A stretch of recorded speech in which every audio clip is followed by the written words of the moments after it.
New at 6, we all get them, robocalls ringing our phones at all hours of the day. And now these telemarketers are finding a way to slide into our cell phones right under our noses. WAY 31 News anchor Marie Waxel explains this new wave of ringless voicemail.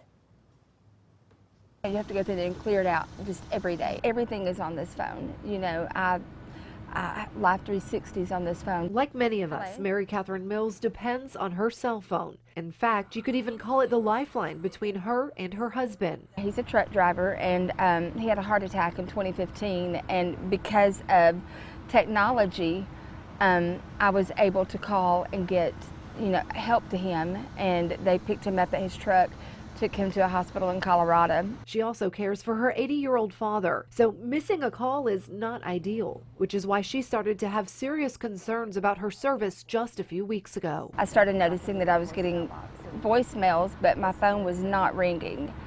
And at first I thought it was because I was like in a bad cell area, but once I started looking, and I would notice that I would have full bars in a great area where I should not lose service. My phone was not ringing. These voicemails were popping up, and they were like drop voicemails into my voicemail box, and they were advertisements for various things. Those pesky calls Mary Catherine describes are ringless voicemails or drop voicemails. Those calls are placed directly into a voicemail box, and there's nothing you can do to block them. I did download an app to try to stop those calls, but they're still dropping, and I'm still getting phone calls, so the app is gone. Regulators are considering whether to ban these messages. Some argue the messages are not direct as calls and should be exempt from consumer protection laws that ban similar types of telephone marketing. However, a federal district court in Michigan ruled ringless voicemails are subject to the same regulation as calls.